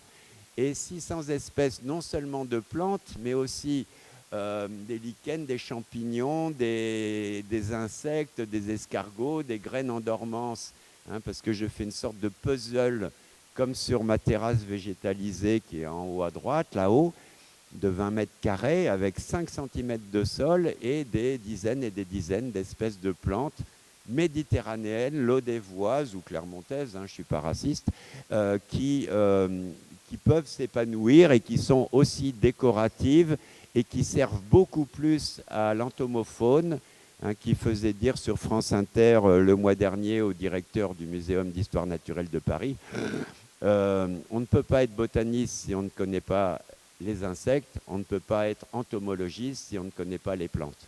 Bah oui, c'est normal, puisqu'il n'y a pas de plantes sans insectes et pas d'insectes sans plantes. Voilà. On est d'accord. Donc, ceux qui se veulent botanistes ont intérêt à étudier leurs insectes et ceux qui se veulent entomologistes ont intérêt à étudier les plantes. Autrement, on ne peut pas faire d'interdisciplinarité. Hein, c'est-à-dire, il y a la pluridisciplinarité, c'est 300 spécialistes dans leur coin avec leur jargon. Et l'interdisciplinarité, c'est le fait que tous ces gens parlent ensemble pour pouvoir relier, hein, tous ces mondes qui s'ignorent en les meilleures études qui puissent être faites. Ça s'appelle l'écologie générale et non pas moi je connais que les oiseaux, moi que... bon, pas again. Ah, allez, ça c'est sérieux. Hein. Notre culture vivante pour toujours. Alors il y a tous ceux qu'on a oubliés, ou alors qu'on a oublié pendant leur vivant de respecter en leur disant bah, « toi, tu as fait des belles choses, toi, tu étais un bon historien, un bon géologue, un bon machin. » Hein, vous connaissez le dicton déplorable « Nul n'est prophète en son pays ». Ça, c'est ce que les incultes disent, hein, à ceux qui ont la prétention d'expliquer le territoire, le patrimoine, la langue occitane, enfin tout ce qui pourrait servir à comprendre notre région. Et puis il y a des gens débarqués de nulle part, là, du jour au lendemain, qui ont un petit diplôme à la noix et puis qui vont vous expliquer, voilà, qui est Suzanne Amig. Bon, ben, j'ai commencé à vous le dire tout à l'heure, elle est vivante. Ah bon? Bah oui, mais non seulement elle est vivante, mais personne ne la connaît à l'ODEV, à part 3-4 pelés, 2 tondus, mais vachement vieux. Bon, eh ben, bah si, bah vous êtes des vieux comme moi, vous arrêtez de rigoler. et donc, elle est connue dans le monde entier. Ah bah merde alors. Et le seul endroit sur la planète où on ne la connaît pas, c'est l'ODEV. Ah bah zut alors. Ah bah zut. Ah bah non, c'est pas bien. Alors, c'est ce qu'on pourrait se dire si on est un peu humaniste, un peu respectueux des gens qui savent alors que nous, on ne sait pas grand-chose. On se dit, ah bah qui c'est celle-là? Oh, ça fait 30 ans qu'elle publie, donc... chez des petits éditeurs, genre les Belles Lettres, hein, vous voyez, les Belles Lettres, c'est pas Midi Libre, hein, c'est le haut du panier de l'édition française, scientifique, littéraire, tout ça, les Belles Lettres. Et puis, Théophraste, mais qu'est-ce que c'est couillon? Eh ben, c'est l'inventeur de la botanique, de la sélection botanique il y a 2300 ans, élève de Platon. Et elle, c'est la spécialiste mondiale de Théophraste. Parce qu'en tant que professeure de grec ancien pendant 30 ans à l'université de Montpellier, elle a traduit toutes les sommes de Théophraste sur la botanique, et donc ça fait une quinzaine de bouquins aux Belles Lettres, chez Belin, et la synthèse qu'elle a publiée il y a 10 ans, et c'est là que je l'ai connue, parce qu'elle cherchait une photo de la petite guêpe qui féconde les figuiers, le blastophage, c'est un tout petit truc, là, voilà, et et c'est mes amis du Conservatoire botanique de Porquerolles qui disent hey, « Suzanne Amig, tu la connais ?» Ben, je dis « Non, ah bon, pourquoi elle existe ?» Et il me dit « Elle veut une photo du chêne kermès, du puceron, là, de la cochenille qui était cultivée dans la région pour teindre les textiles à Villeneuvette, à l'Odève, en vermillon. Un ver, le ver, bon, c'est pas un ver, c'est un insecte plutôt puceron. Et tout ça. Donc, le pastel dont on m'a dit hier, le Vanier, qu'il colorait au début du siècle l'Alergue en bleu. Hein, le pastel, c'est plutôt, vous voyez, c'est de la famille des radis, des choux. C'est une plante tinctoriale, c'est de l'ethnobotanique. Hein, il y a plein de... Dominique Cardon, qui a fait la synthèse mondiale des plantes tinctoriales, Université de Montpellier, CNRS, Cévennes, tout ça. On a vachement de Montpelliérains et aussi de l'Audevois, géniaux. Mais il y en a plein dans la salle ici, mais j'en ai pas encore parlé, mais ça va pas tarder. Et puis à droite, Jacques Belot, président fondateur du GREC en 75, professeur de lettres classiques, originaire de Marvejols, en Lozère, qui a formé ceux qui sont devenus aujourd'hui les plus grands archéologues de France, et notamment Dominique Garcia, le président de l'archéologie française, avec lequel j'ai fouillé à Cabrières dans les années 70, alors qu'il était en culotte courte et qu'il avait 12 ans. Et Laurent Schneider, l'actuel contemplateur originaire de Nébian, hein, malgré son nom plutôt alsacien, Schneider, qui était aussi un gamin du grec, qui est maintenant directeur de recherche au CNRS et conservateur de l'archéothèque de tout le secteur moins l'Odève. Parce que l'Odève, ben, y a le Galles. Et le Galles, il est beaucoup plus vieux que le grec, qui n'a que 45 ans. Il a 63 ans, le groupe archéologique du Lodévois. Avec les premiers préhistoriens, avec Joseph Couffignal à l'époque, les Amis du Lodévois, avec Bessières, avec Arnal, avec tous ces gens qui ont fouillé, prospecté, publié, qui ont créé le musée de l'Odève, parce qu'avec tout ce qu'ils trouvaient, les fossiles, les roches, et puis le père Dardet aussi, qu'on va voir tout à l'heure, parce que quand même, si vous ne voyez pas le rapport de la botanique avec Paul Dardet, moi je vais vous en mettre plein la tête. Donc, tous ces gens, c'est la vraie culture. Là, on n'est plus chez Jacques Lang, là. Là, on est sur des milliers d'années d'histoire locale, hein, et on n'est pas là pour faire zoom zoom pouet pouet en appelant ça la culture. Alors que depuis quelques années, on nous fait un ministère de la culture et de la communication. La communication, c'est de la pub, hein, c'est de la propagande, c'est du bling-bling aussi. Et donc, à la mairie d'Aniane, c'est pas loin d'ici, il y a sur le frontispice de la mairie service de la communication et de la culture, puisque aujourd'hui la communication est en train de doubler la culture, ce qui est une infamie dont voilà, ma mère ne m'a pas autorisé d'en parler ici. Alors, non, ça c'est Brassens. Ah, notre culture en grec ancien. Si vous allez voir M. Papadopoulos aujourd'hui, hein, il y a le grec moderne. Donc un grec moderne, il n'est pas capable de lire ça. Ce que notre lodévoise Suzanne Amig est tout à fait capable, puisque c'est elle qui m'a donné ce phylactère pas très compréhensible, hein, pour la plupart d'entre vous. Hein, qui comprend hein, moi le premier, pas du tout. Hein. Notre culture, voilà. Voilà une infime partie de ses productions lodévoises. Elle ne peut pas partir parce qu'elle n'a quasiment pas de famille, elle ne sort jamais de chez elle, elle a une femme de ménage qui vient 2 fois par semaine la visiter. Et voilà, et c'est un trésor de science parce qu'il n'y a pas que la botanique qui l'intéresse, il y a l'archéologie, la géologie. Bien sûr, on ne peut pas connaître une science si on ne connaît pas toutes les autres sciences connexes. C'est impossible. Hein. Donc si je me prétends écologue généraliste aujourd'hui, c'est parce que c'est le grec à Clermont-Lérault qui, grâce à l'archéologie locale, m'a fait comprendre la formation des paysages, des toponymes, de l'identité locale, géographique, historique, avant de parler des plantes et des animaux.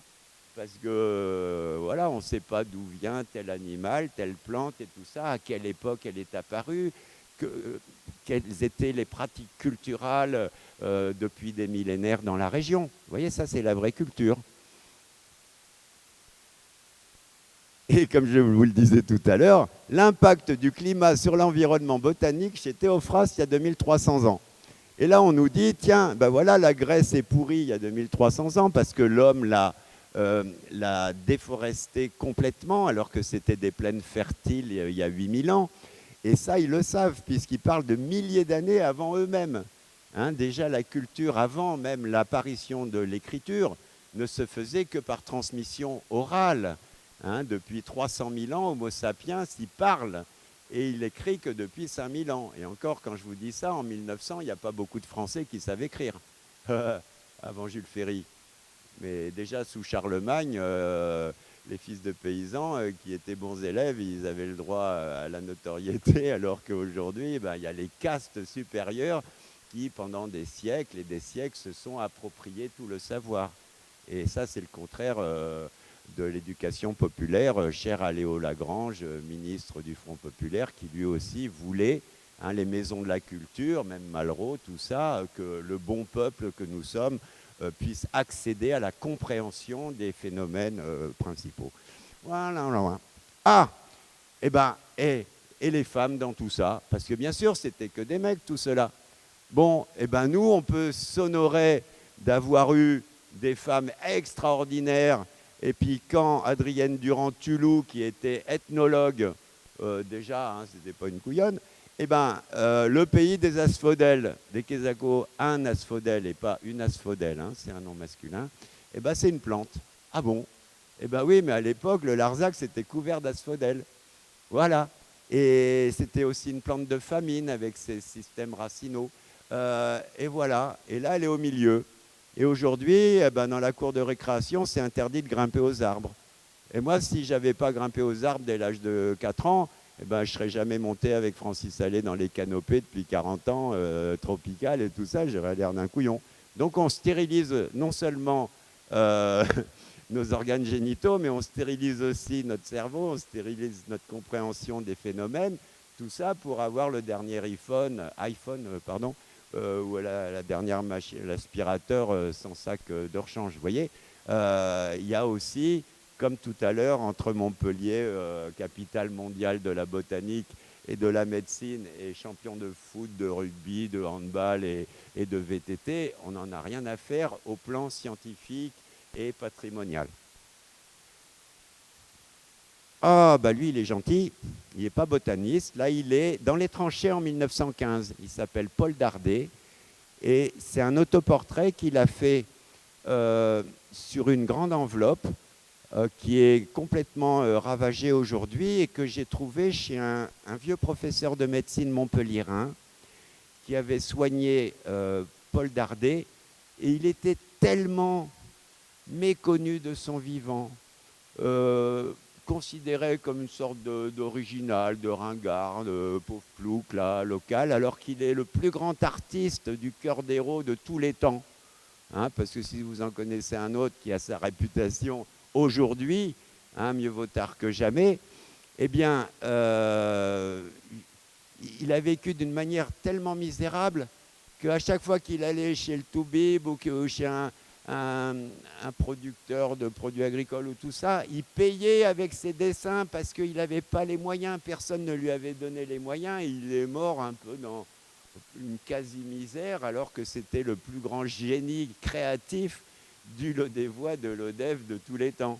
Vous voyez, c'est ça l'ingratitude humaine, de dire « Ah bah tiens, ah oui, mais aujourd'hui, il est exposé au musée. » Ouais, d'accord, mais c'est de son vivant qu'on aurait dû lui dire.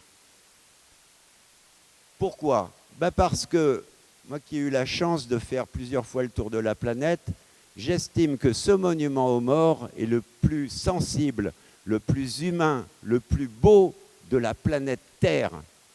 Et c'est le monument aux morts de l'Odève. Voilà. Donc là, il a été un peu sablé, hein, il est magnifique en pierre locale, en grès du Trias, hein, de 145 millions d'années, de couches de grès qui se trouvent sous le Larzac, et de l'Odève à Saint-Privat aussi, Soumont, tout ça, donc des tailleurs de pierre extraordinaires. Tout l'Odève est construit en grès, Saint-Fulcran. Il y avait des carrières tout autour de la vallée de la Lergue, des avant-monts, tout ça, hein, sous le calcaire larzacien. Voilà. Donc là, c'est une façon en 3D, enfin en fausse 3D, que j'ai de rendre hommage à cet immense personnage qui a aussi beaucoup de rapports avec la botanique.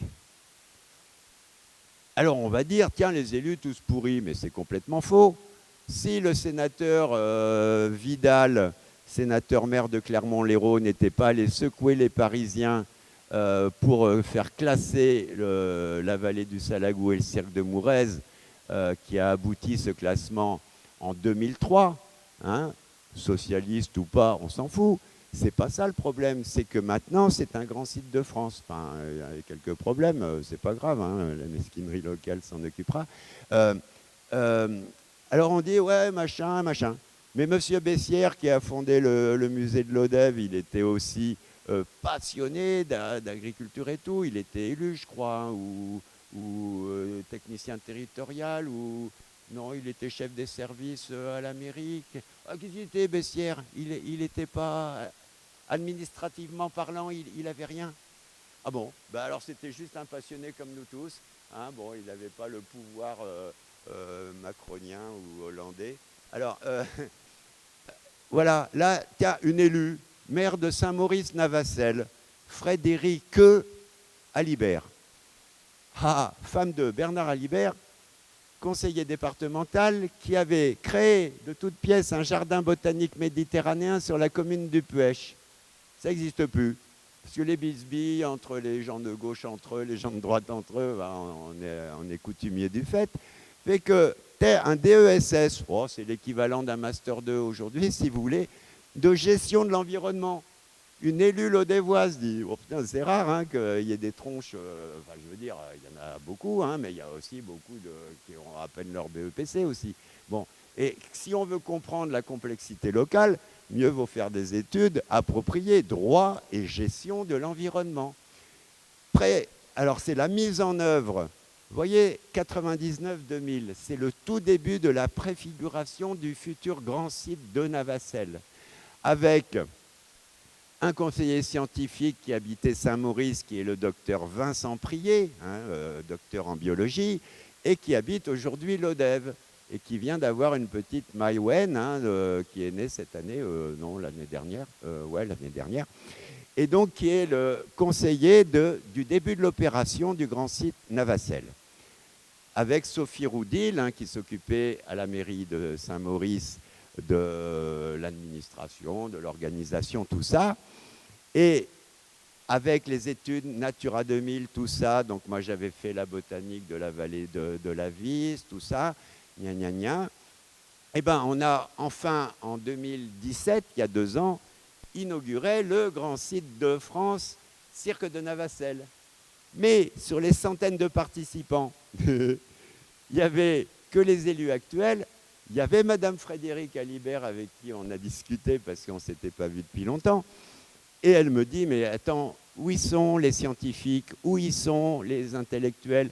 Où y sont les écrivains du Lodévois, les géologues, les historiens, les botanistes et tout ça? Zéro. Il n'y avait que des gendarmes en armes antiterroristes, Aérosport, VTT, randonnée, machin. Et la seule animation culturelle, c'est ce monsieur-là, né à l'Odève.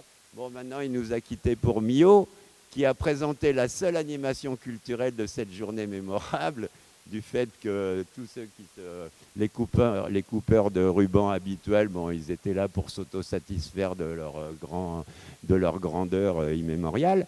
Et Cédric Rajadel et son papa de l'Odève, monsieur Rajadel, donc a présenté les merveilles végétales du Larzac méridional. Les orchidées, tout ça, à la Beaumoriole. Voilà, sur l'initiative de l'Office de tourisme de l'Odève. Hein, Madame Pierquin, tout ça, qui a dit, oh, bah, il est bon ce petit jeune-là, il a 30, combien, 6 ans là? Ouais, c'est bien. Ouais, la quarantaine déjà, ça passe vite. Donc voilà. Ici, la très belle initiative du Lodévois et Larzac, c'est cette collection d'une quarantaine de petits titres, hein, on peut dire cornaqués par notre ami Bernard Derieux, jeune retraité comme moi et tout. Et j'ai appris que tu reprenais le collier par rapport Si, Dardet, c'est quand même ton truc, hein, merde alors. Alors, le Genet textile, eh ben oui, sous l'impulsion du cardinal Fleury, eh ben, l'industrie du Genet textile qui faisait un drap grossier type du lin, vous voyez, très costaud, à Aspirant, dans le Clermontais, ici à l'Odève, il n'y avait pas que le textile issu de la laine, hein, bon ça c'est animal, il y avait aussi les fibres du Genet textile qu'on trempait dans l'acide pour en faire cette toile grossière qui faisait encore des costumes pendant la dernière guerre, et alors que celle d'Aspirant a fermé dans les années 60, vous voyez. Et là, c'est un un agrégé d'histoire de la vallée du Salagou, Sylvain Olivier, qui avec 8 co-auteurs, moi c'était plutôt la partie végétale, on a contribué à cette belle collection locale sur le patrimoine. Et d'ailleurs, il y a un numéro spécial d'Ahmed Djelilat qui est consacré à sa peinture, puisque bon, t'es le peintre lodévois le plus connu, vivant, hein, Ahmed. Oh, écoute-moi quand je te parle. Ouais, voilà. Et aussi, donc, les grands professionnels comme Christian Bernard, hein, qui est initié actuellement depuis plusieurs années, Cédric Rajadel, auteur de très nombreux livres sur la botanique caussonarde, hein, c'est le grand spécialiste, et c'est le descendant direct de l'abbé Coste, puisque Fleurs et paysages d'Écosse reprennent les illustrations du chanoine Coste et de sa Flore de France. Ça, c'est des vrais gens, parce qu'ils ont consacré toute leur vie à l'étude de la botanique d'Écosse. Ici, le Conservatoire botanique de Porquerolles et son antenne languedocienne à Montpellier, avec Jeanne Molina et Frédéric Andrieux, etc., Henri Michaud, tout ça, qui ont créé, il y a 3 ans, la flore de la France méditerranéenne continentale. C'est très dur à employer parce qu'effectivement, il y a un jargon spécifique, un dictionnaire de flore, ça fait 1000 pages. Et bon, ça, c'est pour les professionnels. Ici, Michel Chauvet, qui habite Vendémian, hein, sympa, vallée de l'Hérault, vient de publier en 2018 l'Encyclopédie mondiale des plantes alimentaires. C'est une somme de toute sa vie de travail aux éditions Belin. C'est pas cher pour ce que c'est. Il y a des illustrations extraordinaires. C'est la Bible de toute l'ethnobotanique alimentaire, si vous voulez. Et c'est encore dans le Centre Hérault qu'on trouve ces gens-là. C'est pas beau la vie. Qui connaît Michel Chauvet? Ben, on est 3 là dans la salle, oui, ben 2. Ouais, vous connaissez pas Michel Chauvet? Du CIRAD, hein, de Montpellier. Il y a des milliers de scientifiques, de botanistes et tout à Montpellier, d'entomologistes, de géologues et tout ça. Et pendant qu'on est des géologues, le professeur Michel Lopez de l'Auroux, donc de Montpellier, géosciences, professeur de sédimentologie, on ne sait pas ce que c'est, les bactéries fossiles, tout ça, et ben, il est d'ici, conseil scientifique du musée de l'Odève. Jean Lapéry, chirurgien à l'Odève, dont la fille, je vous disais tout à l'heure, vient de faire une conférence sur Joseph Vallot à la clinique du Souffle. Et puis tous les historiens, Bernard, il y en a trop. Jean-Claude Bousquet qui a accompagné la muséographie du musée depuis plus de 30 ans, etc., etc. Alors, il y en a plein, Michael Group, qui le connaît? Physicien nucléaire qui dit il y a 50 ans, mais ils sont tarés, ceux-là, ils vont nous faire péter la planète, et qui crée le groupe Synopsis, là, sur la route d'Olmette, avec les premiers panneaux solaires, les premiers habitats bioclimatiques, tout ça. Il est mort l'année dernière, il n'y avait pas une ligne dans Midi Libre. Elle est où, la justice républicaine du mérite républicain, hein? Bon. Donc il y a Guy Renaud, là, qui vous a parlé de poésie tout à l'heure, architecte, qui dans les années 80 publie avec Jean-François Vallot un petit opuscule sur les énergies renouvelables dans le Lot-des-Voix. Hein, on est d'accord? Bon, c'est pas grave et tout ça. On a attendu 40 ans avant de reparler d'énergie renouvelable, vous voyez? Le premier...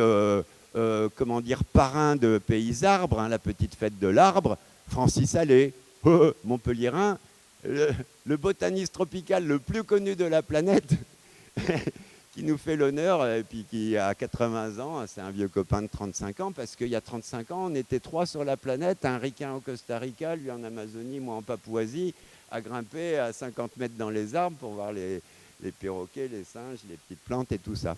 Bon, ça c'est la somme de ces 3 livres qui représentent 50 ans de dessins d'architecture tropicale, et ça, chacun pèse 3 kilos, et qui a obtenu en 2017 le grand prix du livre responsable à la Bibliothèque de France à Paris. Hein, Francis Allais, il a une 20aine d'éditeurs, Actes Sud, Artaud, Bordas, tout ça, et c'est un des plus grands Français du monde. Alors heureusement, on l'entend de temps en temps sur France Inter. Mais c'est lui qui dit, dans un petit opuscule à l'attention des élus et des énarques, que l'arbre, c'est plus important que Midi Libre. Hein, vous voyez voilà. Non, ben, j'en veux pas à Alain. Hein, il travaille pour Midi Libre, il gagne sa croûte, mais il est gentil et tout. Il n'est pas là. Et ouais, si je peux essayer de conclure, ben, vous comprenez que c'est une galaxie, c'est une nébuleuse qui fait que vous allez arriver en retard pour l'apéro. Et donc là, moi j'ai 20 ans, et grâce au grec qui me force, moi, petit prof de natation et employé municipal à Clermont, de produire un article tous les 3 mois pendant 10 ans, et à 28 ans, je publie La faune et la flore du centre de l'Hérault à l'imprimerie Vancatem 6 à Soubès, sur des vieilles machines Heidelberg de l'époque. Hein. Et puis, un peu plus tard, et grâce au professeur Hervé Aran, que je vous ai présenté tout à l'heure, qui m'a fait l'honneur de sa dernière préface avant de mourir, et sa continuité, La nature méditerranéenne en France, chez Delachaux et Niestlé. Mais là, j'étais vieux, j'avais 43 ans. Le livre tout neuf de notre ami Vincent Prier, donc le docteur en biologie de l'ODEV, et qui a participé à la préfiguration du cirque de Navacelle. C'est un grand spécialiste, donc malacologue des escargots terrestres, d'eau douce et aussi des bivalves, hein, comme cette moule perlière dont il existe que quelques exemplaires dans le département de l'Hérault, puisqu'elle ne supporte absolument pas le moindre entrant à base de nitrate. Hein, et c'est que dans le Haut-Arne, hein, vers le Tarn, là-bas, hein, et Rolté, qu'on peut encore trouver les dernières populations de cet indicateur biologique hypersensible, hein, à toute variation de pollution. Voilà, vous voyez qu'on en a des lots des voies. Alors, ici, c'est le pin de Salzmann, relique patrimoniale des environs de Saint-Guilhem-le-Désert. C'est une sous-espèce du pin noir d'Autriche. Ici, c'est en 2007, je fais une conférence à Cantercel et ensuite j'ai été invité au Hall d'Ardé à l'ODEV à faire une conférence sur l'évolution du paysage lodévois, hein, des origines à nos jours. Et là, je mets ce qui ferait bondir Brigitte Bardot et Walt Disney tous les deux, les arbres ennemis de la biodiversité du Causse. Alors, c'est aussi idiot que de dire tous pourris, les écolos, les chasseurs, tout ça. C'est, oui, certains arbres sont hyper toxiques. On parlait des mimosas, des cyprès bleus d'Arizona, il y en a encore plein, des arbres invasifs provenus d'Amérique, sur les bords de l'Hérault, de l'Allergue, qui recouvrent les aulnes, les saules patrimoniaux de leur ombre et qui les étouffent et qui transforment en mondialisation végétale animale, hein, pratiquement tous nos organismes extraordinaires. Donc là, ça faisait rire certains territoriaux que je sois le Ben Laden qui voulait couper les pins noirs d'Autriche sur le Larzac, dont en été, chaque individu mature de pin noir d'Autriche évapotranspire 80 litres d'eau, c'est-à-dire qu'en 100, 150 ans, depuis qu'on plante tout ça, toutes nos sources des avant-monts sont en train de se tarir parce que l'eau que les pelouses identitaires du Larzac faisait qu'elle allait très vite en profondeur, hein, sur le quartz calcaire, alors que là, les racines profondes des pins vont la chercher très profond pour empêcher justement. Alors maintenant, on dit, tiens, on a des problèmes d'eau. Ben oui, il y avait qu'à pas la pomper et par des arbres qui ne sont pas très rentables, si vous voulez. Mais ça fait partie des fautes très anciennes qui n'ont pas anticipé ce qui provient aujourd'hui, c'est-à-dire le réchauffement climatique, la perte de ressources en eau et tout ça. Vous voyez qu'il y a, c'est comme les humains, il y en a des gentils, des méchants, il y a des génocidaires et des humanistes. Et bien chez les arbres, c'est pareil. Et puis il n'y a pas que les arbres, les insectes, les plantes, ceux qui servent, ceux qui ne servent pas trop. Et Jean-Luc Dodieu, donc lui qui est apiculteur, vous a montré hier sur Saint-Privat le respect des abeilles, mais aussi des milliers d'espèces en France d'insectes pollinisateurs, sans lesquels il n'y aurait pas d'arbres fruitiers, par exemple. On again. Et donc, cette végétalisation consécutive à l'exode rural et tout ça fait que la végétation spontanée européennes comme les chênes pubescents, qui ne sont pas méditerranéens, ici au premier plan, et aussi les pins noirs d'Autriche, ici sur la commune de Saint-Privat, Saint-Jean-de-la-Blaquière, fait qu'on a l'ombre qui est en train de recouvrir 8000 ans de patrimoine agricole et pastoral. Et donc, qui sommes-nous? Nous sommes un brouillard végétal qui ne savons plus faire la part des choses entre le bon végétal et le mauvais végétal. Voilà. Ah ben moi j'aime bien les palmiers, ah ben moi j'aime bien un machin, ah ben oui mais moi je... Bon, ben non, c'est la mort du territoire. Et là, une très bonne initiative du département de l'Euro pour la Comcom du Lot-des-Voix, il y a une dizaine d'années, c'est l'interprétation végétale des milieux naturels du Lot-des-Voix et Larzac, confiée aux botanistes, nos amis là, du Conservatoire des espaces naturels du Languedoc-Roussillon, Mario Kleveski, Julien Barret à l'époque, qui étaient venus voir qui? Parce que c'est des Montpelliérains. Eh ben, ils étaient venus voir Pascal Arnaud, de Saint-Étienne-de-Gourgas. Qui c'est? C'est le chef garde de l'ONC. Les chasseurs. Eh ben, c'est le meilleur botaniste du Lot-des-Voix et Larzac. Parce que son professeur, c'était Jacques Salabert, pharmacien à Graisse-Sac, qui, pendant 40 ans, a amené la Société botanique des Hauts-Cantons, donc voilà, là-bas, dans le nord de l'Hérault, eh ben, il a appris la botanique à notre ami Pascal Arnaud. Voilà, super mec sympa et tout ça. Mais jamais on lui demande des histoires de botanique. Là, ils viennent de coincer un type qui avait une corne de rhinocéros noir, là, il n'y en a plus, et tout ça, dans la vallée de l'Hérault, en vente sur Internet, 200 000 €. Bon, ça, c'est son boulot de garde-chasse. J'accélère, hein, excusez-moi. Octon, une plante invasive. Alors ça, c'est Midi Libre, je crois.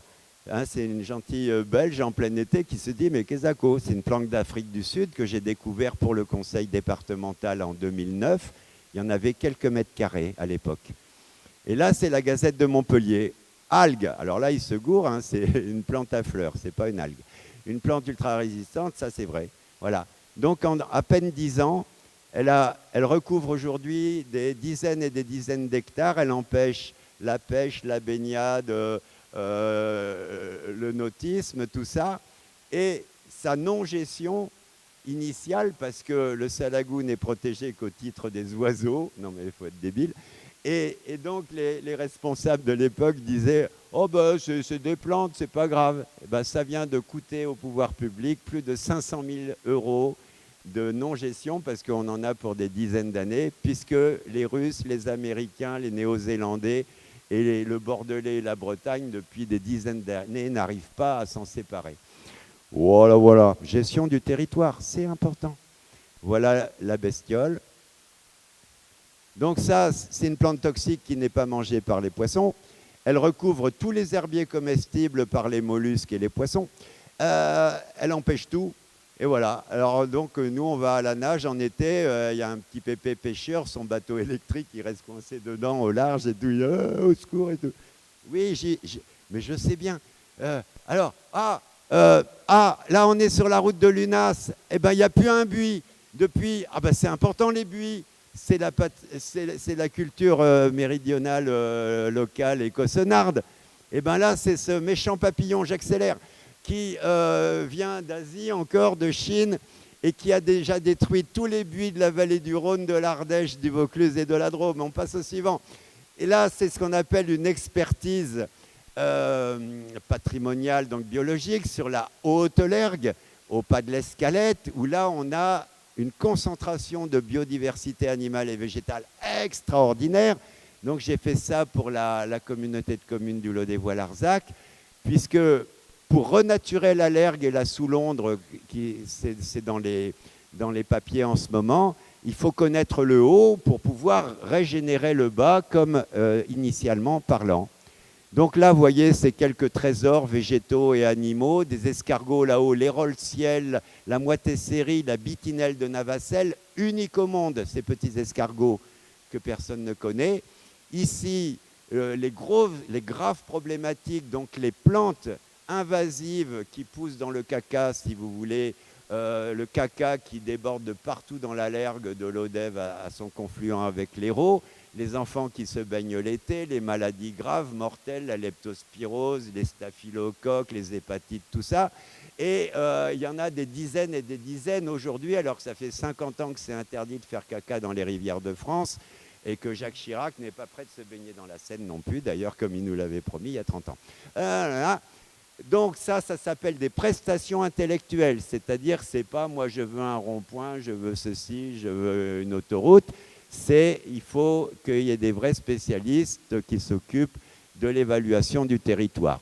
Parce que la police de l'eau à Saint-Jean-de-Védas donne des contraventions extraordinaires, condamne à 1 an de prison ou 45 000 € d'amende des pauvres entrepreneurs, viticulteurs et lagueurs dans la vallée de l'Hérault, parce qu'ils ont mis quelques mètres cubes de déchets verts à 100 mètres de la Lergue, alors qu'il n'y a jamais un procès pour égout en plein air, parce que c'est le copain du conseiller général, du député, de la belle-mère, le clientélisme normal qui détruit aussi la région, pas mal.